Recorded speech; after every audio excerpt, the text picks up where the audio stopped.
오늘 본문의 말씀에 의지해서 우리 대림절 네 번째죠. 임마누엘이라는 제목으로 말씀을 나누고자 합니다. 우리 다시 한번 유럽에 계신 분들과 인사할까요? 메리 크리스마스. 네, 기쁜 성탄입니다. 예수님이 이 땅 가운데 다시 오십니다. 또 예수님 태어나셨습니다. 네, 오늘은 우리가 내일은 오늘은 대림절 네 번째 마지막 주일이고 내일은 우리 성탄절이죠. 성탄절하면 항상 떠오르는 제 안에 또 그런 추억들이 있어요. 이제 새벽성 도는 거죠. 새벽성 돌 때 학생회 때는 이제 일찍 저녁 먹고 일찍 모여서 한 8시쯤 모여서 뭐 선물 교환도 하고 게임도 하고 한 12시쯤 모이면은 컵라면 하나 먹고 목사님 나오셔서 기도해 주시면 또 조별로 나눠서 네, 새벽성을 돌게 되죠. 어, 어렸을 때는 너무 어리니까 새벽성을 못 돌고 새벽에 깨어서 기다렸어요. 새벽성 도는 그 형 누나 또 집사님이 올 때까지. 그래서 이제 집에서 기다릴 때 이제 그분들이 오셔서 이렇게 찬양을 하면은 그 찬양 소리가 저한테는 어린 저에게는 뭘 느끼냐면 진짜 천사들의 노래처럼 들렸어요. 와, 정말 너무 좋다. 그 누워서 그 형들 누나들 또 집사님들이 찬양하는 소리가 저한테는 너무 기쁘고 즐겁게 들려지고, 나중에 이제 제가 좀 커서 새벽성 돌 때는 새벽에 아침 일찍 정말 가장 먼저 성도님들 집을 방문하면서 예수님이 이 땅에 오셨습니다라는 것을 전하면서 찬양하잖아요. 고요한 밤 거룩한 밤, 또 기쁘다 구주 오셨네, 이런 찬양을 하면서 그런 소식들을 전하고 다니는 것도 굉장히 기뻤어요. 물론 선물도 넣어주시니까 그것도 기쁘긴 했죠. 자루에 이제 수북하게 쌓여가는 선물도 좋긴 했고, 하지만 그렇게 예수님을 그 아침 일찍 새벽 첫 시간 전할 수 있음에, 찬양할 수 있음에 전 새벽성이 참 좋았습니다. 그런데 지금은 새벽성 못 돌죠. 잘못 돌면 신고당하고 또 옆에 있는 이웃에게 피해를 준다고 하지 못하는 좀 빡빡한 그런 아쉬움이 좀 남기도 해요. 근데 그 제가 옛날 섬기던 무국중앙교회는 이제 은수가 다녔던 교회인데, 우리 은수 청년이, 근데 올해도 그 성탄절 퍼레이드를 한다고 하더라고요. 거리를 돌면서 이제 예수님의 탄생을 막 찬양하고 이렇게 고백하는 그런 거리를 돌면서 그런 걸 한다고 하더라고요. 코로나 때문에 못 하다가. 아직까지는 그런 걸 할 수 있어 참 감사하다. 성탄절은 그 무엇보다도 우리가 가장 기다리는 것은 산타 할아버지가 아니라 선물이 아니라 예수님, 아기 예수님, 이 땅에 오신 그 예수님, 그 십자가의 의미, 또 우리를 위해서 다시 살아나신 그 예수님, 그 사랑, 그 기대함, 함께하심, 이 모든 것들이 우리가 정말 성탄절을 보내면서 우리 안에 또 한 번 느껴지게 되는 감사와 감격이라는 것이죠. 성탄절이 끝나면 또 찾아오는 게 있죠. 송구영신 예배. 그럼 이제 정말로 올해는 마지막이 되는 겁니다. 송구, 이제 우리의 옛날 것은 보내고 영신, 새로운 것을 받아들이는. 그래서 우리는 어, 교회 모여서 한 해를 뒤돌아보며 지금까지 우리에게 은혜를 주신 하나님께 감사하고, 또 2024년 하나님께서 우리에게 행하실 일을 기대하면서 기도하면서 또 감사하며 예배하며 나가는 것이 송구 영신 예배라는 것입니다. 특별히 올해는 제가 이렇게 분리개척하면서 너무나도 좋은 분들과 함께, 동역자들과 사랑하는 동역자들과 함께 예배 드릴 수 있음에 감사하는 그런 마음이 참 제 안에 많이 있었어요. 특별히 올해는 어떤 단어가 제 마음속에 가장 많이 들었냐면 임마누엘이라는, 오늘 본문의 말씀이죠. 임마누엘이라는 단어가 참 제 마음속에 많이 가슴에 새겨지는, 또 그것을 붙잡고 기도하는 그런 모습이 있었습니다. 임마누엘은 이제 히브리어로 임 하면은 함께란 뜻이고요. 마누 그러면은 우리와, 엘은 하나님이에요. 그래서 하나님이 우리와 함께 계시다라는 것이 임마누엘이라는 뜻이 있다는 것입니다. 우리가 코로나 이후로 분리개척을 했거든요. 굉장히 어려운 시기에 분리개척을 했습니다. 지금은 개척을 하면은 되게 안 된다는 그런 시대에 우리가 살고 있고, 특별히 또 이후에는 더더욱 전도도 어렵고 또 많은 사람들이 교회를 떠나 있는 상황 속에서 분리개척을 했죠. 우리 사랑하는 성도님들이 분리개척을 하는 그 과정 속에서 하나님이 주신 마음이 있어서 물론 헌신했지만 쉬운 결정은 아니라는 것은 알고 있습니다. 포항성결교회에 계셨으면은 많은 안정된 그런 상황 속에서 신앙생활을 할 수 있죠. 또 많은 동역자들과 같이 하나님을 찬양할 수 있고 그런 부분이 있는데, 작은 이런 개척교회에 오시면은 할 일도 많잖아요. 부담감도 많고 이런 부분이 있음에도 불구하고 우리 하나님이 주신 마음에 순종해서 같이 찬양하고, 또 해야 될 일이 많은데 그 모든 것 가운데서 웃으면서 또 감사하면서 그 모든 사명들 잘 감당할 수 있는 모습을 볼 때마다 제가 도전이 되고, 또 그 가운데 하나님이 주신 마음 가운데 또 감사할 수 있는 그런 시간들을 보내고 있었습니다. 근데 가끔 문득 제 안에 들어오는 생각은, 아, 내가 정말 잘하고 있는 걸까? 내가 가는 방향이 하나님이 원하시는 대로 순종하며 잘 달려가고 있는 것일까라는 그런, 갑자기 문득문득 그런 생각이 들 때면 살짝 불안한 마음이 들기도 했었어요. 아, 난 정말 정신 차리고 있는 걸까? 마음이 급해지기도 하고, 똑바로 하고 있는지 계속 제 점검을 해보기도 하고, 좀 두려운 마음도 들기도 했고 그랬죠. 마음이 불안할지도 있고요. 대리인절을 보내면서 계속해서 말씀을 전하잖아요. 다시 오실 예수님을 우리는 기다려야 됩니다. 예수님 다시 분명히 다시 오십니다라고 제가 선포는 하고 있는데, 말씀을 전하는데 말씀을 전하는 나는 정말 다시 오실 예수님을 기다리고 있는가?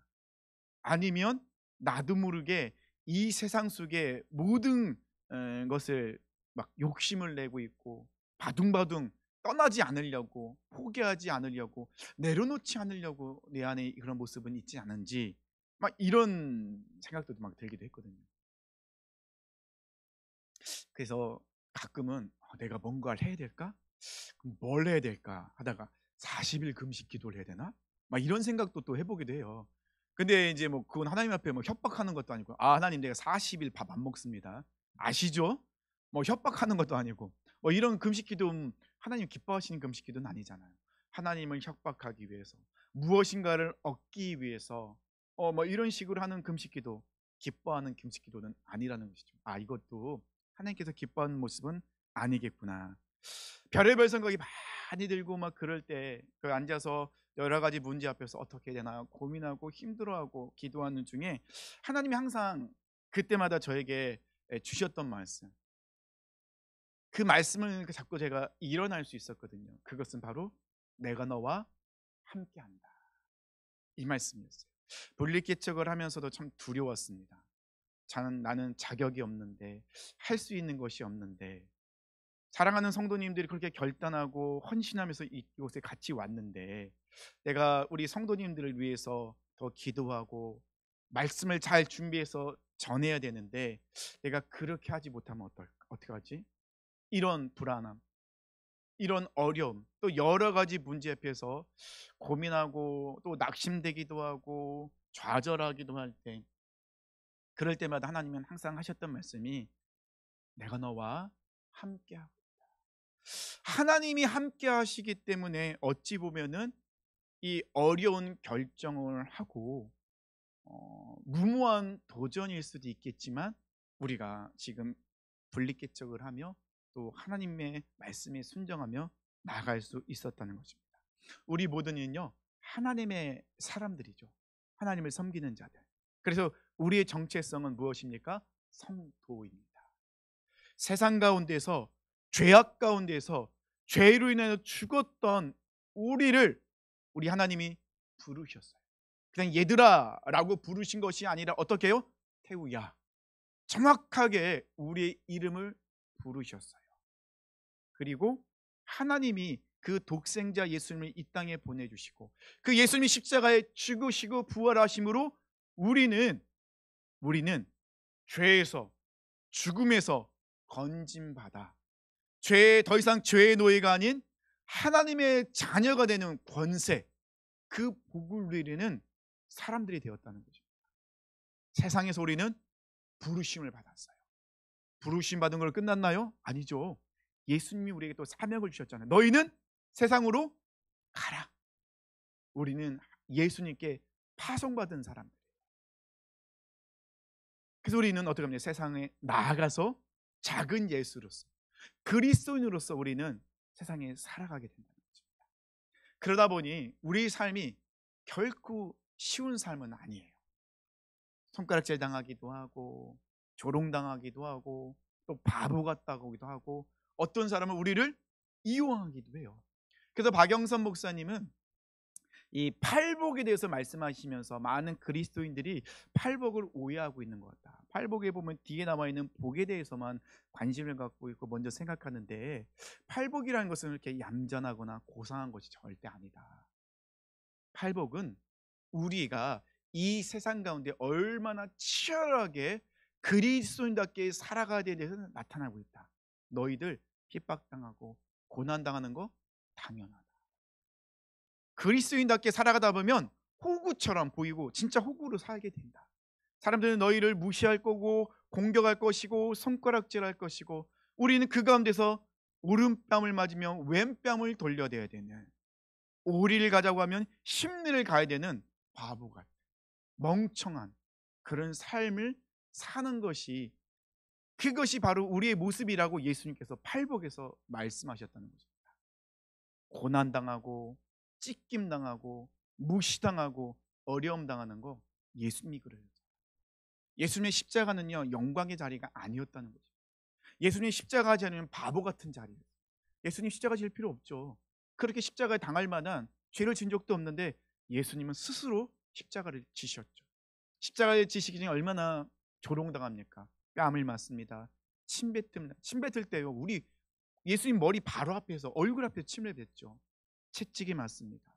십자가에 달릴 때 우리는 성화를 보면은 그래도 속옷이라도 입고 있죠. 실질적으로 십자가는요 그냥 완전히 발가벗은 모습에서 십자가를 당합니다. 사람들은 머리를 흔들며 조롱합니다. 아니 맞는 사람을 구원했다면서 너도 내려와라. 사람들을 구원하며 자기는 구원하지도 못하네. 얼마나 손가락질합니까? 그런 치욕과 모욕을 당하신 분이 예수님이신데 그 십자가는요 영광이 아니었다는 거예요. 팔복은요 우리가 이 세상을 살아갈 때 우리의 기준, 우리가 어떤 모습을 살아가야 될지를 나타내고 있다는 것입니다. 의롭게 살아가면요 세상 사람들이 인정해 주지 않아요. 바보 같다 조롱하고 왕따 당해요. 어쩔 수 없죠. 세상 사람들 기준과 우리의 기준은 다르거든요. 그렇다고 해서 우리가 그 자리를 피할 수는 없잖아요. 왜냐하면 예수님이 십자가에서 그 고난을 당하셨기 때문에, 예수님이 십자가에 그렇게 죽으셨기 때문에, 예수님이 우리를 위해서 조롱당하시고 핍박당하시고 피 흘리시고 죽으셨기 때문에 우리의 모든 것을 다 감당하셨기 때문에 우리가 회복을 경험할 수 있잖아요. 그 예수님 근데 십자가의 죽음으로 끝났나요? 아니죠. 예수님 다시 살아나셨어요. 그렇다는 것은 우리도 똑같이 예수님과 함께 십자가에서 죽고 예수님처럼 우리도 다시 살게 되는 거예요. 누구처럼요? 예수님처럼. 예수로 살게 되는 거죠. 이것을 말씀하고 있다는 것입니다. 팔복에서는 우리도 예수님처럼 그런 삶을 살아야 된다. 사도 바울은요 디모데후서 3장 12절에 이야기합니다. 무릇 그리스도 예수 안에서 경건하게 살고자 하는 자는 박해를 받으리라. 지난주에 말씀드렸잖아요. 사도 바울은 정말 그런 삶을 살았어요. 정말 경건하게 살다 보니 사도 바울은 얼마나 많은 박해를 당합니까? 얼마나 많은 조롱을 당합니까? 감옥에 갇히죠. 죽을 뻔한 매를 5번이나 맞죠. 그리고 배가 파손당하기도 하고 얼마나 그런 고통 속에 있었습니까? 그런데 사도 바울은 그것을 당연하게 받아들였다는 거예요. 왜냐하면 세상은, 사탄은 가만히 우리를 내버려 두지 않죠. 왜냐하면 그들과 다르기 때문에. 하나님께 우리는 부르심을 받았기 때문에. 만약 우리가 이 세상에 혼자 보냄을 받았다면은 우리가 이 세상에서 이렇게 살아갈 수 있을까요? 절대 살아갈 수 없을 거예요. 너무 힘들어서 살지 못했을 거예요. 정말 이해할 수 없는 일들 우리 많이 일어나죠. 기도해도 변화되지 않아요. 문제 정말 금식도 해보고 기도하는데 문제는 여전히 나를 힘들게 해요. 어려워요. 이해가 되지 않아요. 어쩔 때는요 기도해도 눈물조차 나오지 않을 때도 많아요. 내가 버림받은 것처럼 완전히 이 세상 가운데서 그냥 덩그러니 버림받은 것처럼 느껴질 때도 너무 많다는 거죠. 그럴 때마다 사단은 얼마나 교묘한지, 그럴 때마다 우리 삶의 영역에 조용히 찾아와서 땅 따먹기 하듯이 우리 삶의 영역을 하나씩 하나씩 점령해 나갑니다. 근데 사탄이 우리 삶의 영역을 하나씩 하나씩 빼앗아 갈 때요, 그냥 빼앗아 가는 것이 아니에요. 우리 삶의 영역을 다 빼앗은 후에 그 안에 씨앗을 심겨놔요. 어떤 씨앗이냐? 불평, 불만, 원망, 교만, 하나님에 대한 오해, 혈기, 이런 것들, 이 분노, 이런 씨앗들을 그 안에 심겨 놓았다는 거죠. 그러면 그 씨앗이 자라면서 어떻게 됩니까? 하나님과 우리의 관계를 어떻게 됩니까? 가로막게 되죠. 우리가 하나님을 바라보지 못하도록, 하나님을 인정하지 못하도록, 하나님께 기도하지 못하도록, 하나님께 나가지 못하도록 계속해서 오해하게 만들고, 불평과 불만을 갖게 만들고, 하나님을 떠나게 만든다는 것입니다. 그런데 그거 아세요? 그런 상황 속에서도 우리 하나님은요, 절대 우리를 떠난 적이 없으시다. 하나님은 절대로 우리를 떠난 적이 단 한 번도 없으세요. 아담과 하와가 죄를 지은 이후부터 하나님은 찾아오시는데, 찾아오셔서 우리를 회복시키시려 하시는데, 그런데 아담과 하와는 어떻게 합니까? 계속해서 도망가죠. 숨죠. 하나님이 찾아오시면 도망갑니다. 하나님이 찾아오셔서 그들을 회복시키셔야 되는데 아담과 하와는 도망가고 숨어버리고 피해버립니다. 그럴 때 하나님이 포기하시나요? 아니시죠. 하나님 말씀하십니다. 아담아, 내가 어디 있느냐? 계속해서 찾아오셔서 말씀하시고 부르세요. 왜 부르십니까? 왜 부르십니까? 회복시키시겠다. 우리를 완전히 그 어려움 속에서 다시 일어날 힘을 주시겠다는 것입니다. 그런데 아담과는 어떻게 합니까? 결국 하나님을 떠나죠. 그리고 아담과 하와는 자신들의 모든 그 잘못, 죄를 누구에게 떠넘깁니까? 하나님께 떠넘깁니다. 그런데 아담과 하와만 그런가요? 제가 그런 모습, 우리의 모습은 그런 모습입니다. 하나님께서 우리에게 오실 때마다 우리는 자꾸 피합니다. 도망갑니다. 적당하게 하나님과 거리를 두고 싶어해요. 하나님과 가까워지면 피곤하거든요. 하나님 하라는 게 왜 이렇게 많아요? 성경 읽어라, 기도해라, 전도해라, 왜 이렇게 하라는 게 많아요? 근데 하고 싶진 않거든요. 하지 말라는 것도 왜 이렇게 많아요? 뭐 하지 마라, 화내지 마라, 그들 용납해 줘라. 싫거든요. 그러니까 어떻게 합니까? 적당한 거리를 유지하고 싶어요. 한 50m씩. 하나님, 더 이상 오지 마세요. 하나님 더 오는 건 부담스러워요. 여기까지 더 이상 오지 마세요. 이럴 때 우리 참 많지 않은가요? 근데도 하나님은 진짜 눈치 없으세요. 그럼에도 불구하고 계속해서 우리가 가까워지기 위해서 우리의 이름을 부르고 찾아오시고 계속해서 우리에게 손을 내미신 분이 하나님이셨다는 것입니다. 하나님 우리 얼마나 사랑하신 줄 아세요? 동물을 창조하실 때는요, 그냥 흙으로만 만드셨어요. 하지만 우리 사람을 창조할 때는 어떻게 만드십니까? 아주 정성껏 하시죠. 하나님의 형상과 모양으로 우리를 빚으셨어요. 그리고 그 후에 하나님의 생기를 불어넣으셨죠. 그래서 사람은 생명이 됐어요. 오직 하나님과 우리만 깊은 관계를 맺을 수 있어요. 왜 그렇게 만드셨을까요? 왜 그렇게 만드셨을까요? 하나님은 사람을 창조하시고 너무 기뻐하셨어요. 너무 좋으셨어요. 너무 완벽했거든요. 너무 아름다운 작품이었거든요. 그래서 하나님이 고백하시죠. 보시기에 심히 좋았다. 여기 앉아 계신 모든 분들은요, 하나님의 걸작품이에요. 우리 하나님 실수하지 않으시죠. 하나님이 이곳에 우리를 왜 세상 가운데 보내셨습니까? 사명을 주셨어요. 그 누구도 실수로 이 가운데 온 사람 아무도 없어요. 하나님은 분명한 계획과 목적을 가지고 우리를 이곳에 보내주셨어요. 그리고 그냥 보내주셨나요? 왜 우리 그렇게 만드셨어요? 우리와 함께하고 싶으셨어요. 우리와 늘 가까이서 사랑하는 사람이 매일매일 같이 있고 싶어하는 것처럼 그렇게 하나님은 우리를 만드셨다는 거죠. 실제로 아담과 하와가 하나님을 떠나기 전에, 죄로 인한 하나님을 떠나기 전에 그들의 모습은 정말 자유로웠어요. 무엇을 하든 그들은 자유로웠어요.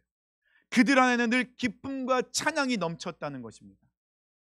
하나님과 함께하고 있습니다. 하지만 죄로 인하여 그들이 하나님과 떠났을 때는 그들에게 무엇이 찾아옵니까? 수치, 부끄러움, 질병, 고통, 아픔, 눈물, 가장 큰 문제인 죽음이 찾아옵니다. 너무나도 연약해지게 되었던 것이죠. 그래도 하나님은 절대 포기하지 않으셨습니다. 아담아, 내가 어디 있느냐? 찾아오셨습니다. 회개하지 않고 돌이키지 않고 도리어 하나님께 그 모든 죄를 떠넘기는데 하나님은 도리어 그들에게 가죽옷을 만들어서 그들에게 선물로 입혀주시죠. 그리고 말씀하십니다. 내가 너를 반드시 회복하겠다. 창세기 3장 15절 말씀하십니다. 내가 너로 여자와 원수가 되게 하고 내 후손도 여자의 후손과 원수가 되게 하리니 여자의 후손은 내 머리를 상하게 할 것이요 너는 그의 발꿈치를 상하게 할 것이니라 하시고. 하나님 이렇게 말씀만 하셨나요? 아니죠. 진짜 매 순간마다 찾아오셨죠. 이사야 59장 1절 2절 보니까요, 여호와의 손이 짧아 구원하지 못하심도 아니요 귀가 둔하여 듣지 못하심도 아니라 오직 너희 죄악이 너희와 너희 하나님 사이를 갈라놓았고 너희 죄가 그의 얼굴을 가리어서 너희에게서 듣지 않으시게 함이니라. 하나님은 항상 찾아오셨어요. 하나님 계속해서 우리에게 말씀해 주셨어요. 그리고 우리에게 손을 내미셨죠. 우리 손을 붙잡아 주시고 우리를 구원해 주시고 우리를 건지시기 위해서 손을 내미셨는데, 근데 문제가 있었죠. 어떤 문제죠? 죄의 문제. 이 죄가 계속해서 우리가 하나님께 거리를 두게 만들죠. 하나님 가까이 오시면 도망가게 만들고 하나님 오시면 피해버리게 만들고, 그리고 이건 다 하나님 때문이에요. 그렇게 우리가 하나님을 원망하게끔 만들고 있었다는 것입니다. 그럼에도 불구하고 하나님은 그렇게 우리가 도망갈 때마다 하나님은 선지자를 보내줍니다. 그리고 선지자들이 이야기하죠. 우리가 여호와께로 돌아가자. 그 하나님의 애타는 마음을 가장 잘 알고 잘 전달했던 사람이 이사야 선지자입니다. 이사야 선지자는 예수님이 오시기 700년 전에 북이스라엘에서 활동했던 선지자인데, 그 이사야 선지자가 북이스라엘의 가장 큰 어려움이 아픔이 있을 때, 그런 위기에 있을 때 예언적으로 선포합니다. 이사야 7장 14절이죠. 그러므로 주께서 친히 징조를 너에게 주실 것이라. 보라, 처녀가 잉태하여 아들을 낳을 것이요 그 이름을 임마누엘이라 하리라. 창세기 3장 15절에 말씀하셨던 것처럼 처녀가 잉태하여 아들을 낳을 것인데 그의 이름은 뭐라고요? 임마누엘. 하나님이 너희와 함께 하신다. 하나님은 절대로 너희를 떠나지 아니하신다. 그 약속이 이루어졌죠. 태초부터 지금까지, 그리고 앞으로도 함께 하신다는 그 하나님의 약속이 진짜로 이루어졌죠. 그것이 바로 오늘 본문의 말씀입니다. 오늘 본문의 말씀은 성탄절만 되면은 참 많이 들리는 말씀이죠. 이 주일학교 아이들이 발표를 할 때 유치부 아이들이 한 3-4명이 딱 모여갖고 이 말씀을 교대로 암송하기도 하고, 이 말씀 속에서는 두 가지의 의미가 들어요. 첫 번째, 어떤 의미가 담겨져 있습니까? 예수님은 우리의 구원자이시다. 우리는 죄를 해결할 수 없죠. 이 죄 때문에 하나님 관계가 끊어졌어요. 끊어진 관계를 회복할 수 있는 방법이 없어요. 그래서 어떻게 하는 게, 친히 하나님이 육신의 몸을 입고 이 땅에 오셨어요. 그것이 오늘 본문의 말씀 분명히 나와 있잖아요. 마리아를 통해서 성령으로 잉태돼요. 처녀가 잉태했잖아요. 성령으로. 그리고 그 이름을 뭐라고 해요? 예수라 하라. 그가 자기 백성의 죄에서 구원할 자이십니다. 근데 그 구원으로 끝나는 게 아니에요. 한 가지 더 약속을 하시죠. 뭐라고요? 임마누엘이라. 하나님이 우리에게 찾아오셔서 절대로 떠나지 않고 우리와 함께 하신다. 예수 그리스도를 통하여서 이 모든 것이 완벽하게 이루어졌다는 것입니다. 아담과 하와가 죄를 짓고 그 죄로 인해서 하나님과 떨어진 이후에 하나님께서는 그때부터 지금까지 한 번도 변함없이 우리에게 말씀하시죠. 너희가 죄 때문에 나를 떠났지만 나는 너희를 절대로 떠나지 않아. 반드시 너희를 회복시켜서, 그리고 나는 끝까지 너와 함께 할 거야.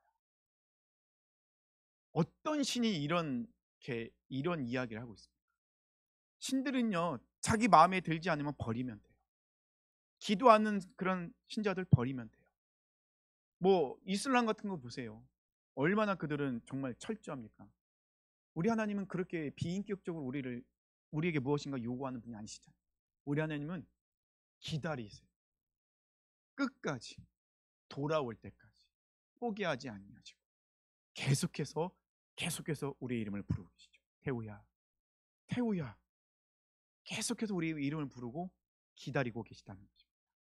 우리가 먼저 하나님께 찾아갔나요? 아니죠. 하나님이 먼저 찾아오셨어요. 우리가 무엇을 해서 우리가 회복받았나요? 아니에요. 하나님이 찾아오셔서 우리를 회복해 주셨어요. 예수님께서 이 땅에 오셨을 때 23절입니다. 보라, 처녀가 잉태하여 아들을 낳을 것이요 그의 이름은 임마누엘이라 하리라 하셨으니 이를 번역한즉 하나님이 우리와 함께 계시다. 이사야 선지자의 고백이 어떻게 해요? 지금 완벽하게 이루어졌다는 거죠. 하나님은 약속한 것은 반드시 지키신다. 그래서요, 성경을 가만히 보면요, 하나님은요 믿음의 사람들에게 분명하게 그리고 항상 꼭 하시는 말씀이 있었어요. 어떤 말씀이냐? 두려워하지 마라, 무서워하지 마라, 내가 너와 함께하겠다. 네가 어디를 가든 나는 너와 함께하겠다. 아브라함에게 약속하셨죠. 이삭과 야곱에게 약속하셨죠. 그리고 모세에게 약속하셨습니다. 모세가 죽은 후에 여호수아가 두려워했을 때 뭐라고 말씀하십니까? 두려워하지 마라, 내가 너와 모세와 함께했던 것처럼 나도 너와 함께한다. 다윗에게 약속하십니다. 사도 바울에게 약속하십니다. 그러면 그 약속을 성경에 나와 있는 인물들에게 맞나요? 아니죠. 지금 우리에게도 똑같이 말씀하셨습니다. 내가 너와 함께하고 있단다. 예수님께서 승천하시면서 우리에게 사명을 주시고 약속을 한 가지 해주셨습니다. 마태복음 28장 20절입니다. 내가 너희에게 분부한 모든 것을 가르쳐 지키게 하라. 볼지어다 내가 세상 끝날까지 너희와 항상 함께 있으리라 하시니라. 예수님의 약속이셨어요. 만일 우리가 하나님이 우리와 함께 하심을, 그 사실을 잊는다면, 그 진리를 잊는다면 우리는요 자꾸 잘못된 길을 가게 돼요. 하나님이 우리와 함께 하심을 우리가 잊어버리면요 길을 잃어버려요. 왜 그렇습니까? 두려우니까요. 무서우니까요. 어디로 가야 될지 모르니까요. 그래서 사람들은 어떻게 됩니까? 사람을 찾아갑니다. 물질을, 명예와 권력과 자기 힘을 찾습니다. 또 무당을 찾아가요. 점을 봅니다. 이 어떻게 하는 게 좋습니까? 알려달라고 구술하기도 하죠. 하나님이 우리와 함께 하심을 잊게 되면 우리는 자꾸 잘못된 길로 가게 된다는 것입니다. 길을 잃게 돼요. 하지만 하나님이 나와 함께 하심을 우리가 확신한다면 우리는 길을 잃지 않습니다. 왜요? 예수님이 길이요 진리요 생명이시니 그 예수님이 가신 길, 생명의 길 우리가 갈 수 있다는 거죠. 만일 우리가 하나님이 우리와 함께 하심을 잊게 된다면 우리는 자꾸 사탄의 거짓말에 속아 넘어가실 때가 많아요. 사탄은 계속 우리에게 이야기하잖아요. 야, 지금 너에게 이런 일을 봤어? 네 인생 가운데 지금 일어나고 있는데 너 그렇게 기도하는데 기도한 대로 된 적 있어? 너 원하는 대로 되어진 거 있어?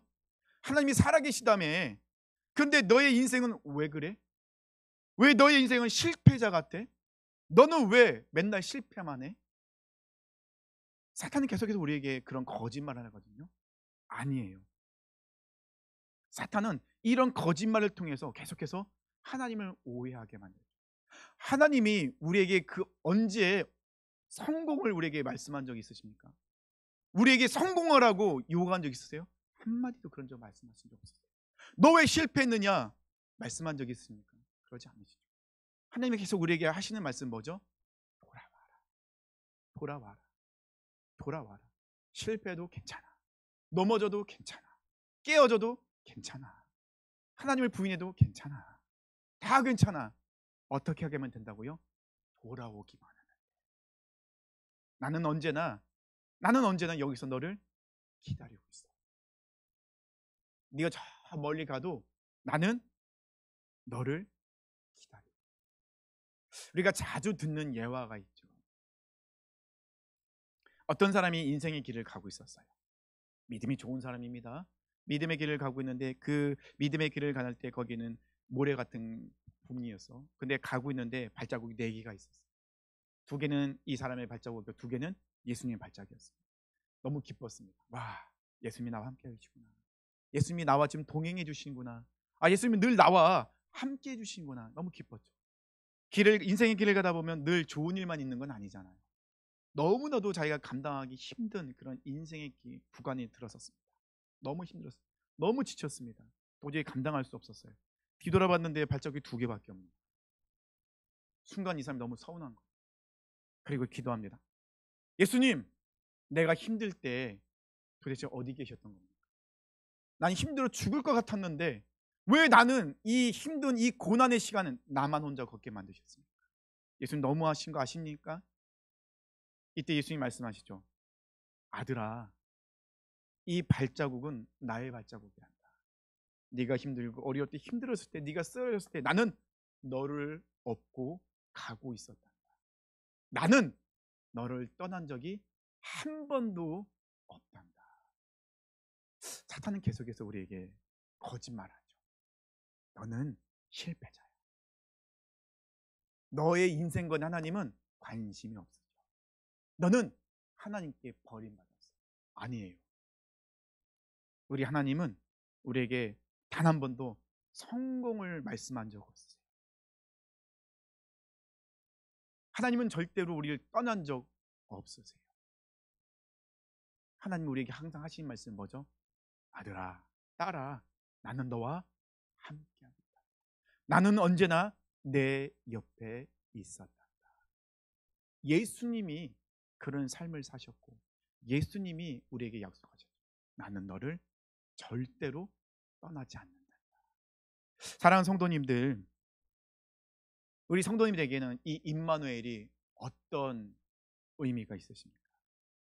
이런 찬양이 있습니다. 하나님께로 더 가까이 갑니다. 고통 가운데 계신 주님, 변함없는 주님의 크신 사랑, 영원히 주님만을 섬기리. 이 찬양을 만든 사람은 자기가 경험했던 거예요. 내가 아파할 때 우리 주님도 아파하고 계셨구나. 내가 울고 있을 때 우리 주님도 같이 울고 계셨구나. 내가 힘들어 쓰러져 넘어져 있을 때 나의 손을 붙잡고 나를 안아주시고 늘 내 옆에 계셨던 분은 우리 하나님이십니다. 우리 하나님은 내가 기뻐할 때 같이 기뻐하고 계셨고, 이 찬양을 만든 사람 그것을 경험했던 거예요. 그래서 고통 가운데 계신 주님이라고 그렇게 이야기합니다. 아니, 하나님이 세상을 창조하신 그 주인이신 하나님이 왜 고통을 당하십니까? 왜 울고 계십니까? 왜 그렇게 슬퍼하십니까? 누구 때문에 그렇습니까? 나 때문에 그렇죠. 우리 때문에 그렇죠. 우리를 그만큼 사랑하기 때문에, 우리를 그만큼 기다리고 계시다는 거죠. 내일은 성탄절입니다. 그 예수님이 이 땅에 오신 날을 기념하면서 또 감사하며 예배하는 날입니다. 매년 듣는 그런 설교로 듣지 마시기 바랍니다. 지금도 내가 아파할 때, 내가 힘들어할 때 내 옆에서 같이 나를 응원해 주시고 나의 손을 붙잡아 주시고 나를 안아주시고 나에게 말씀하시는 그 하나님의 음성을 들으시는 우리 사랑하는 성도님 되시길 원합니다.